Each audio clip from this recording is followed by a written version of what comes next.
आचार्य श्री नमोस्तु प्रदीप जैन शंका कर रहे हैं इलाहाबाद से कि जो 16 श्रृंगार नारियों का बताया है आदिनाथ पुराण आदि में, तो क्या यह 16 श्रृंगार नारियों को करना चाहिए? और आज वर्तमान समय में जैन महिलाएं ब्यूटी पार्लर की दुकान कर रही हैं, तो क्या यह भी उचित है या अनुचित है? कृपया शंका का समाधान करें। नमोस्तु आचार्य श्री। 16 प्रकार के श्रृंगार बताए गए हैं और वह श्रृंगार जो हैं जब बताए हैं तो नियम से वो श्रृंगार होते भी होंगे और करते भी होंगे। लेकिन एक बात ध्यान रखना, ये जो 16 प्रकार के जो श्रृंगार हैं वो कोई भी श्रृंगार जो है महाहिंसक प्रधान नहीं है। महाहिंसक प्रधान का मतलब होता है कि कोई क्रूरता से किसी जीव को मार करके उनके द्वारा कोई वस्तु निर्मित करके और फिर उसको अपने श्रृंगार में उपयोग लेना, ऐसा कहीं भी जैन आगम में नहीं बोला है। 16 प्रकार के जो श्रृंगार हैं वो सारे के सारे प्राकृतिक श्रृंगार हैं और उनमें कहीं भी किसी प्रकार से महाहिंसा आदि नहीं बताई गई है। त्रस्त जीवों का बहुघात होता हो ऐसा भी कहीं किसी प्रकार के श्रृंगार में नहीं है। वर्तमान में जो व्यक्ति श्रृंगार करते हैं, जैसे नेल पॉलिश लगाते हैं, ब्यूटी और लिपस्टिक लगाते हैं, ऐसे बहुत सारी चीज़ श्रृंगार हैं और उसमें देखा जाता है कि बहुत सारे जीवों की हिंसा होती है। तो हिंसा परक जो है, जितने भी आपके पास उपकरण साधन हैं उनका उपयोग बिल्कुल नहीं होना चाहिए। मैं ये नहीं कहता हूँ कि आप श्रृंगार मत करो। श्रृंगार तो आपका जो आभूषण है, महिलाओं का आभूषण है श्रृंगार, और वो श्रृंगार के लिए आपके लिए अनुमति है, पर आपका आभूषण श्रृंगार का ऐसा ना हो कि किसी जीव का श्रृंगार ही हो जाए, किसी जीव का संहार हो जाए और श्रृंगार करते हो, तो वो बिल्कुल भी उचित नहीं है। तो ऐसे कोई प्रोडक्ट, कोई ऐसे कोई साधन नहीं होना चाहिए कि जिससे कोई जीव की हिंसा हो और आप पापी बने, आपको बहुत दोष लगे, पाप का बंध हो। किसी जीवों को मार करके अपना श्रृंगार करना ये बिल्कुल कहीं भी उचित जैन दर्शन नहीं बोलता है। अब रही बात तो ब्यूटी पार्लर में जाकर के फिर हम अपने आप को सजवा सकते हैं। आप देखिए ब्यूटी पार्लर में जितने भी वस्तुओं का उपयोग होता है वो सारे के सारे जो है होते हैं केमिकल्स होते हैं या फिर किसी जीव को मार करके बनाए गए चीज़ें होती हैं। तो हमें उन चीज़ों का बिल्कुल भी उपयोग नहीं करना है। मैं जाने को मना नहीं करता हूँ, लेकिन उन चीज़ों का उपयोग नहीं करना है जिन चीज़ों से इस प्रकार से कार्य हिंसक परक होते हैं। अब रही बात, क्या जैनों को इस प्रकार से ये ब्यूटी पार्लर आदि का बिजनेस करना चाहिए या खोलना चाहिए? तो देखिए ये कार्य जो है हमारे जैन धर्म में बिल्कुल भी उचित नहीं माना गया है। हम जो कार्य करते हैं वो उच्च कार्य करते हैं। जो छोटे कार्य हैं, नीच कार्य हैं, काटना, फीटना, फाड़ना, ये जो काम है ऐसे काम बिल्कुल भी हम नहीं करते हैं। जैसे दर्जी का हुआ, नाई का हुआ, ठीक है ना, तो ये कामों को ना करें तो बिल्कुल बहुत ही अच्छा होगा।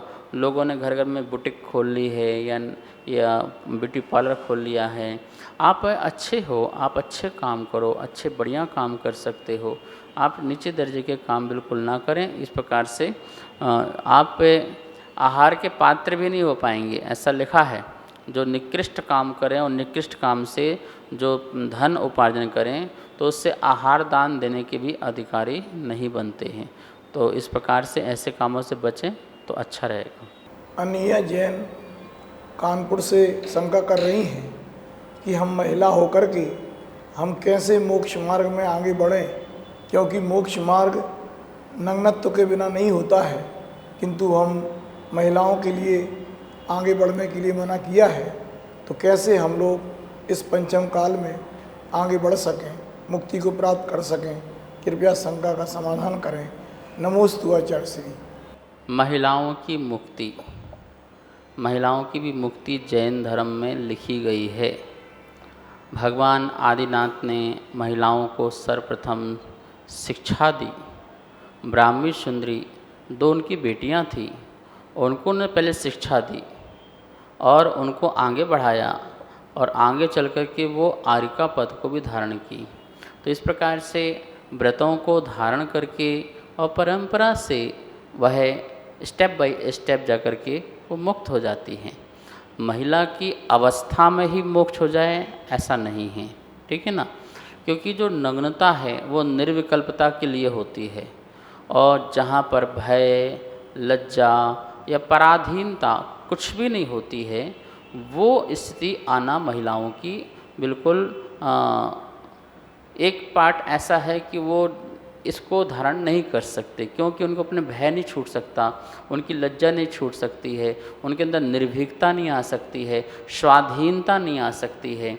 और पुरुष जो है नग्न रह करके निर्भीक भी हो सकता है, भय से रहित हो सकता है, और वह स्वाधीन भी जीवन जी सकता है। तो महिलाओं को देखो, पराधीनता, घर में रहते हैं तो पिता के पराधीन, शादी होती है तो पति के पराधीन, फिर बच्चा बड़ा हो जाता है तो वृद्धावस्था में पुत्र के पराधीन, यदि वो दीक्षा भी ले ले तो गुरु के पराधीन रहना पड़ता है। मतलब वो सेल्फ नहीं रह सकती, अकेले नहीं रह सकते हैं, क्योंकि उनकी पर्याय ही इस प्रकार से है। और फिर विकल्प, उनके अपने पर्याय संबंधी बहुत सारे विकल्प हैं, और उन विकल्पों के कारण उनके अंदर निर्विकल्पता नहीं आ सकती है। इसलिए आचार्यों ने कहा है कि उस भाव से तुम्हें मुक्ति नहीं मिलती है। लेकिन तुम मुक्ति के मार्ग में बढ़ सकते हो, मोक्ष के मार्ग में बढ़ सकते हो। संयम को धारण कर लो, व्रतों को धारण कर लो, और सामायिक करो, स्वाध्याय करो, सम्यक दर्शन धारण करो, और इस प्रकार से आगे बढ़ते जाइए। और बढ़ते बढ़ते इस त्याग तपस्या का प्रभाव ये होगा कि आगे चल कर के तुम्हें मनुष्य पर्याय आदि मिले, फिर तुम मुनि बनो और फिर मोक्ष चले जाओ। तो आत्मा तो हमारी मोक्ष जाएगी जाएगी ना। स्त्री में अभी अवस्था में आत्मा है, लेकिन वो आत्मा स्त्री नहीं हो गई। स्त्री जैसे कार्य कर रही है पर आत्मा स्त्री नहीं हो गई। वह आत्मा तो न स्त्री है, न पुरुष है, न पुंसक है, कुछ नहीं है। पर उस प्रकार से अभी पुरुष में है तो पुरुष प्रकार कार्य कर रही है, स्त्री है तो स्त्री प्रकार से कार्य कर रही है। तो वह जो स्त्री आत्मा है जो अपने संयम आदि के व्रतों के प्रभाव से आगे चल कर के पुरुष बन कर के मोक्ष जा सकती है। सभी को सादर जय जिनेंद्र। पूज्य गुरुदेव के मुखारविंद से आप सभी की शंकाओं का नित्य समाधान आगम के अनुसार किया जा रहा है, और ये इसका प्रसारण आदिनाथ टीवी चैनल के माध्यम से हो रहा है। अगर आपके मन में किसी भी प्रकार की कोई भी शंका है तो आप हमें नीचे दिए गए नंबर पर बेझिझक भेज सकते हैं, और आपकी शंका का समाधान पूज्य गुरुदेव के मुखारविंद से आदिनाथ टीवी चैनल के माध्यम से किया जाएगा। तो आप हमें अपनी शंकाएं भेजें और पूज्य गुरुदेव के मुखारविंद से अपना समाधान पाएं और अपनी शंका का समाधान करें। जय जिनेंद्र। इस कार्यक्रम के पुण्यार्चक थे अशोक बड़जात्या, ममता बड़जात्या, अंकिता, टीना, आकाश, अंकुश, सॉल्ट लेक कोलकाता से, गुप्तदान अहमदाबाद से। इस कार्यक्रम के पुण्यार्चक थे श्री खंडेलवाल दिगंबर जैन मंदिर, राजा बाजार, कनॉट प्लेस, नई दिल्ली, एवं श्री खंडेलवाल दिगंबर जैन मंदिर, वैदवाड़ा, दिल्ली के अंतर्गत खंडेलवाल दिगंबर जैन पंचायत, दिल्ली। जिनेंद्र जैन नरपतिया अध्यक्ष, धीरज जैन कासलीवाल महामंत्री, विजय लोहाड़िया विक्की उपाध्यक्ष, गौरव पाटोदी मंत्री, विनोद पांड्या कोषाध्यक्ष।